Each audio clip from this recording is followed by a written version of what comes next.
can I put to each of you the question that has really been posed by the president-elect himself, talking about this being the start of a new era for Turkey. Starting with you, Galip, what does this new era for Turkey look like?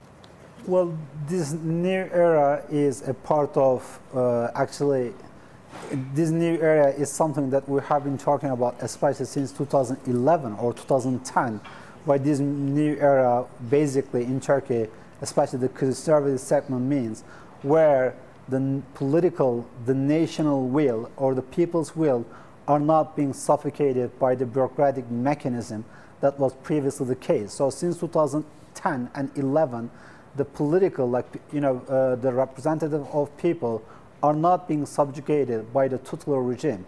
And previously, the presidential office the presidential office in Turkey was part of this, this tutelary construct.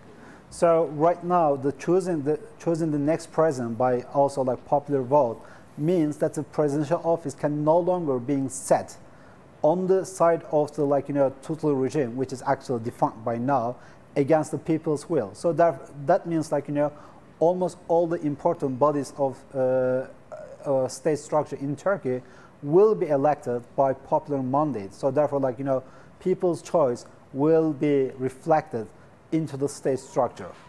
Galip, Dalay, so there are significant numbers of fears and concerns within the country and outside, indeed, that in fact Mr. Erdogan is leading Turkey away from the secular, democratic, thriving state, it must be said, towards much more of an authoritarian country where one man controls the executive and has a great deal of influence over the legislature as well. Well, I will first start with disputing your description previously secular and democratic and thriving state. So in what sense, if you say these two, democratic and thriving, to a Kurds who suffered immeasurably at the hands of the state in 1990s, in 1980s, if you say this to a conservative who could not enter university because of the headscarf ban, all other discriminatory measures against them, that they had to flee the country to go to abroad to study, that the hundreds and thousands of the Kurds who had to flee the country to go to abroad to seek political asylum. So the democratic and secular and thriving state, and by thriving, I don't know what exactly meant. Economically, Turkey was bankrupt for the AK Party. So therefore, the description that is being offered right now, secular, democratic and thriving state, was not actually the fact before AK Party coming to power.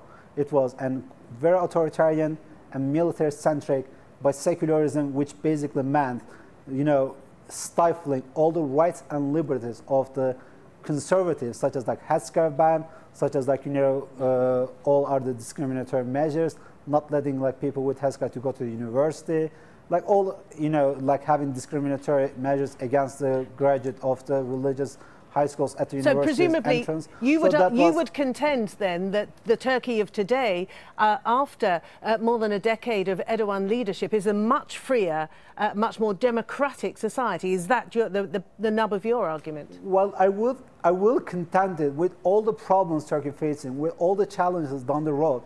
Turkey of today is the one that is on the road to settle its century-old Kurdish question through dialogue, which is, which was previously culminated in the death of over 40,000 people.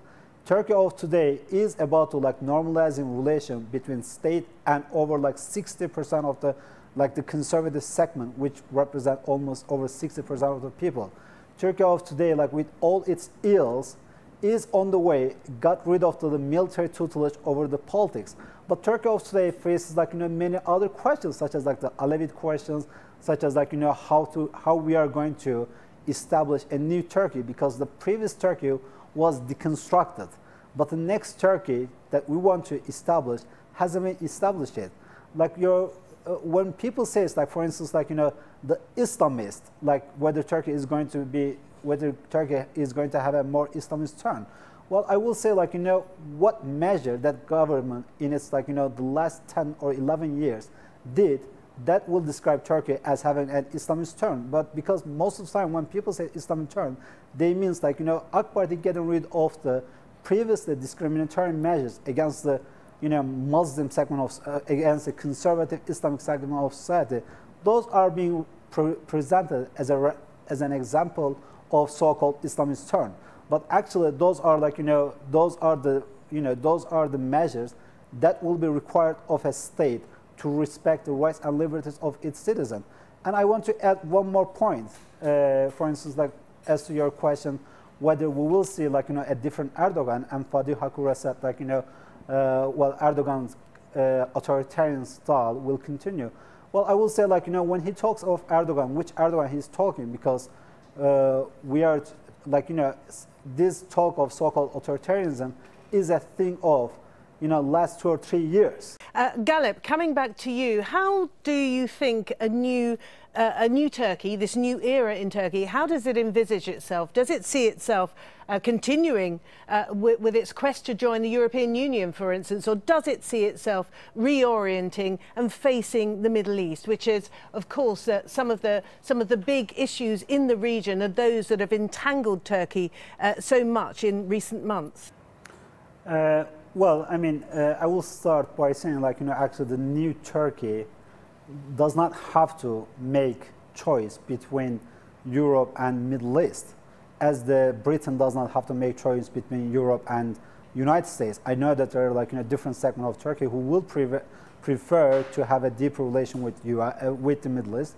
The other segment will prefer to have deeper relation with EU. I think Turkey's engagement on both sides will only strengthen Turkey's hand and Turkey's position. But unfortunately, right now, like, the relation on either side are not very positive. It's not because of Turkey's action and Turkey's policies, but because of like, other much more, because of other factors. For instance, like, the things in on Turkey's like southern and eastern borders, such as like, Syria, Iraq, and etc. The development in the Middle East.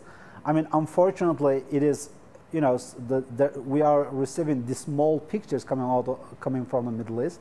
But I don't know how Turkey and how any other actor, like not just Turkey, like, Britain, US, and others, can significantly affect these issues. So I think like Turkey should, I mean, vis-a-vis the Europe, I mean, it takes two to tango. Turkey is, I mean, right now, in terms of relation with EU, actually, it is the Europe to blame to a great extent for the lack of progress in relation between Turkey and Europe, because, I mean, it has been repeatedly voiced by the by the Chancellor of Germany, previously President of France, Netherlands, and others, that Turkey has no prospect at all to become a full member of the European Union. So if the Europe's major country utters words like that, that definitely negatively affects Turkey's enthusiasm to join the Europe. But in my opinion, Turkey does not have to make choice between Europe and Middle East, because Turkey historically has been part of this country.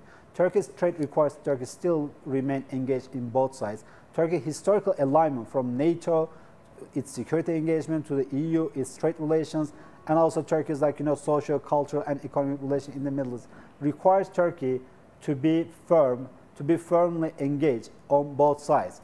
And I think like the new Turkey also has to solve its major, especially the identity issues. The Kurdish issue, I think right now is on a positive track, and as we can see also like from the utterance of the Kurdish leaders. And the next issue for Turkey has to be like, to respond to the demands of the secular segment of society and also the Alevi of Turkey. So, I mean, I do see, despite all the challenges, the Turkish society wants to have like, a better future. Therefore, like, Turkish political establishment. Okay, Galip, thank you very much. Fadi, this. How will we be able to tell the kind of path that President-elect Erdogan is prepared to take? Presumably, when he appoints a new party leader and indeed a new prime minister, that will tell us a lot.